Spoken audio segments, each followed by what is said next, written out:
अस्सलाम viewers and welcome to my channel psychology in easy way. मैं हूं आपकी होस्ट हिरा अशरफ और आज का हमारा जो टॉपिक है हम डिस्कस करेंगे Carl Roger theory of self concept. अपनी लास्ट वीडियो में हमने डिस्कस किया था कि सेल्फ कॉन्सेप्ट क्या होता है। एक इंसान का जो अपने से रिलेटेड कॉन्सेप्ट होता है, अपनी एबिलिटीज़, अपने फ्लॉज, अपने टैलेंट्स, अपने पर्सनैलिटी, बिहेवियर, हर चीज़ से रिलेटेड एक ओवरऑल जो अपने से रिलेटेड कॉन्सेप्ट होता है उसको कहते हैं सेल्फ कॉन्सेप्ट। तो कार्ल रॉजर ने, एक ह्यूमनिस्ट हैं, इन्होंने इससे रिलेटेड एक थ्योरी दी थी जिसको अभी डिस्कस करते हैं। तो Carl Roger theory of Carl Roger एक मिनट, ये humanistic psychologist Carl Roger believe that self concept is made up of three distinct parts. इन्होंने कहा था कि जो हमारा सेल्फ कॉन्सेप्ट होता है तीन पार्ट से मिलकर बनता है, जिसमें एक आ जाती है आइडियल सेल्फ, सेल्फ इमेज और self esteem. His theory explains why these parts are congruent or incongruent with reality. It that when these parts are congruent or incongruent with reality, it impacts your self concept. इन्होंने कहा था कि ये तीन concept तीन part से मिलकर बनता है और ये पार्ट्स जब कॉन्ग्रुएंट होते हैं, कॉन्ग्रुएंट मतलब मैच करते हैं, रियलिटी के अकॉर्डिंग होते हैं कि जाके ये तीनों जब पार्ट्स हैं जब ये रियलिटी से मैच करते हैं तो, या मिस मैच करते हैं, इनकॉन्ग्रुएंट मिस मैच, तो इनका ये मैच करें या मिस मैच करें तो इसका इम्पैक्ट होता है हमारे सेल्फ कॉन्सेप्ट पे। ये भी हम एग्जाम्पल से आगे देखेंगे। तो तीन पार्ट्स कौन से होते हैं? Ideal self, self image and self esteem. सबसे पहले देख लेते हैं आइडियल सेल्फ। आइडियल सेल्फ क्या होता है? जो एक इंसान बनना चाहता है। The ideal self is the person you want to be, जो एक इंसान एस्पायर्स और wants to be. Is this person has the attributes or qualities you are either working toward or want to be. Ideal self वो होता है कि इंसान जैसा इंसान बनना चाहता है, जो सी क्वालिटीज, जो से एट्रीब्यूट्स अपने अंदर लाना चाहता है, वो उसकी आइडियल सेल्फ होती है। सेल्फ इमेज, सेल्फ इमेज क्या होता है? जो इंसान है, जो एक इंसान की अपने से रिलेटेड इमेज है कि मेरे में ये क्वालिटीज हैं। Self image refer to how you see your self at this moment in time, के इस वक्त आप अपने आप को कैसे देख रहे हो, आपके अंदर ये आपका सेल्फ इमेज कैसा है, क्या क्या आपकी क्वालिटीज हैं, क्या आपकी पर्सनैलिटी ट्रेट्स हैं, सारे कैरेक्टरिस्टिक्स हैं।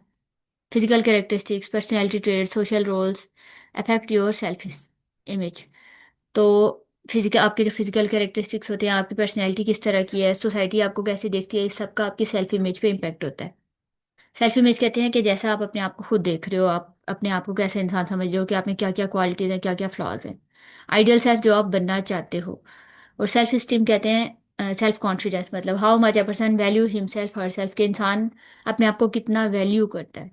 Self esteem is how much you like accept and value your self, कितना आप में एक्सेप्टेंस है और आप अपने आप को इतना वैल्यू कर रहे हैं। It contribute to your self concept.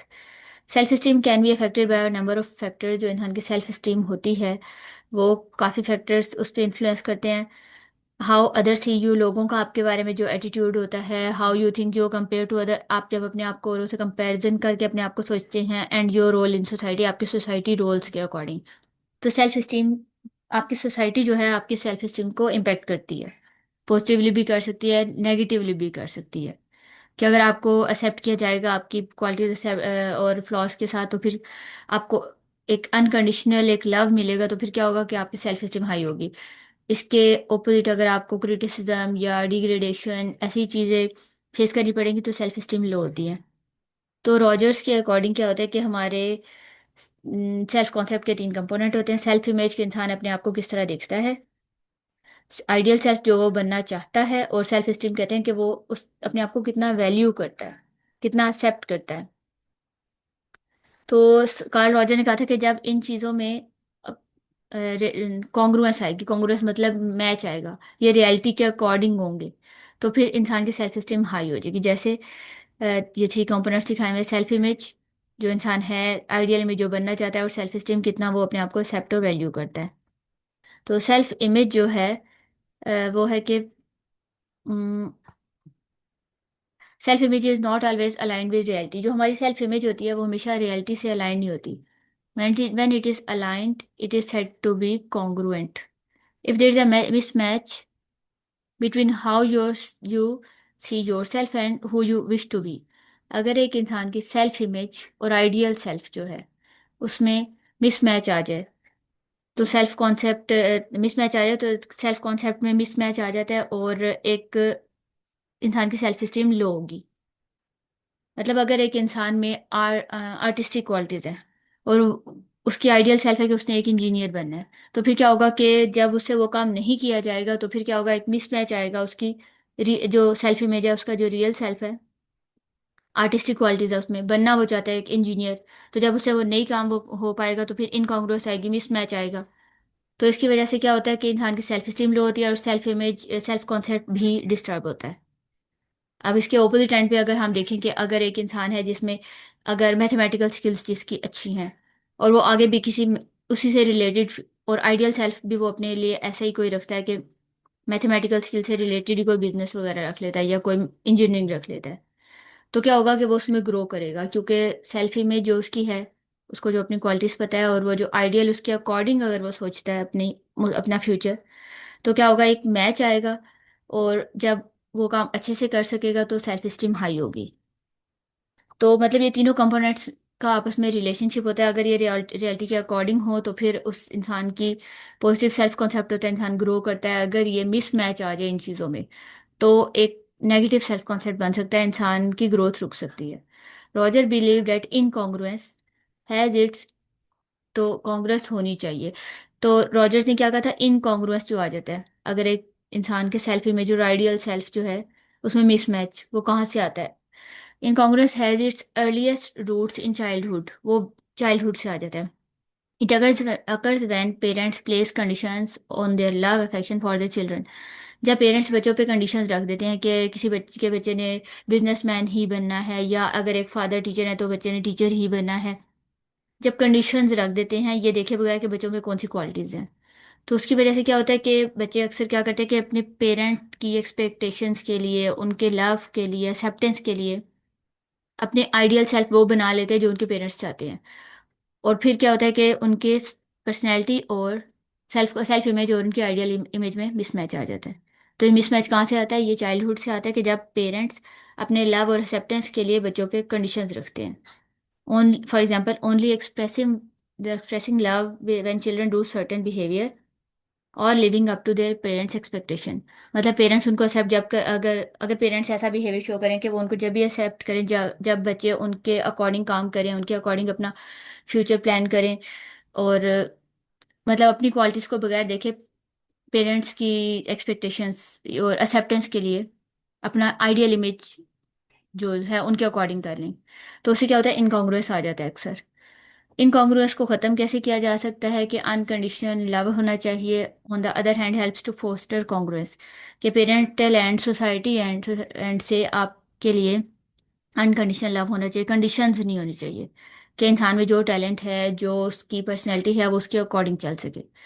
Children who experience such love also refer to as family love feel no need to continually distort their desires in order to get love and acceptance from other people।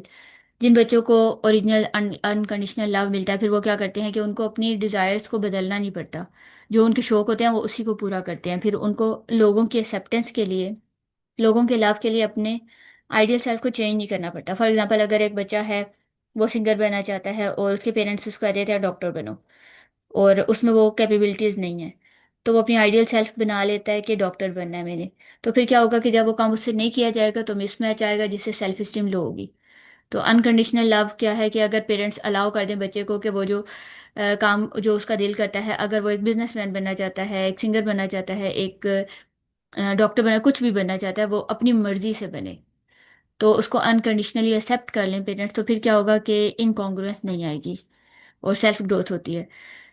Unconditional love nurtures, या दूसरी जो इसका state होती है कि अगर आप एक तो in according to this theory, कि मतलब अनकंडीशनल लव को हम के थ्रू हम इनकॉन्ग्रुएंस को कम कर सकते हैं। Unconditional love nurtures positive self esteem, जब अनकंडीशनल लव होगा तो उससे सेल्फ स्टीम बढ़ती है, एक पॉजिटिव सेल्फ कॉन्सेप्ट बनता है। मतलब अगर कॉन्ग्रुएंस होगी तो पॉजिटिव सेल्फ कॉन्सेप्ट की तरफ जाती है बात, अगर इनकॉन्ग्रुएंस आ जाए तो फिर चांसेस हैं कि नेगेटिव सेल्फ कॉन्सेप्ट बन सकता है, सेल्फ कॉन्सेप्ट उससे इम्पैक्ट होता है। आगे इसकी एग्जांपल्स ये आई भी हैं कि इनकॉन्ग्रुएंस कैसे आती है कि जब एक रियल सेल्फ या सेल्फ इमेज एक बच्चे की है कि उसके अंदर आर्टिस्टिक क्वालिटीज़ हैं, और वो आइडियल अपनी रख लेता है कि डॉक्टर इंजीनियर बनना है, तो फिर क्या होगा, मिसमैच आएगा, इनकॉन्ग्रुएंस, और एट द एंड क्या होगा, सेल्फ स्टीम कम हो जाएगी। अब नेक्स्ट अगर है, हम इसी को देखें, अगर कॉन्ग्रुएंस, अगर आर्टिस्टिक क्वालिटीज हैं, रियल सेल्फ, और वो आगे अपना फील्ड भी उसके अकॉर्डिंग देखता है, पेंटर, सिंगर, राइटर, ऐसी कोई फील्ड अपनी चूज करता है जिसमें वो अपनी आर्टिस्टिक क्वालिटीज को अप्लाई कर सके, तो फिर क्या होगा, कॉन्ग्रुएंस आएगा, मैच आएगा उसके उसके अंदर। और तो फिर क्या तो फिर उससे उसकी सेल्फ स्टीम हाई होगी, एंड और चांसेस होते हैं कि एक पॉजिटिव सेल्फ कॉन्सेप्ट डेवलप हो। तो अकॉर्डिंग टू रॉजर, ये जो तीन जो कंपोनेंट्स हैं, आइडियल सेल्फ, रियल जो self image and self esteem, ये तीनों कंट्रीब्यूट करते हैं आपके सेल्फ कॉन्सेप्ट को। उम्मीद है वीडियो अच्छी लगी होगी, समझ आई होगी। कोई पॉइंट ना समझ आया हो तो आप कमेंट बॉक्स में पूछ सकते हैं। वीडियो अच्छी लगी है तो चैनल को लाइक और सब्सक्राइब करना मत भूलिएगा।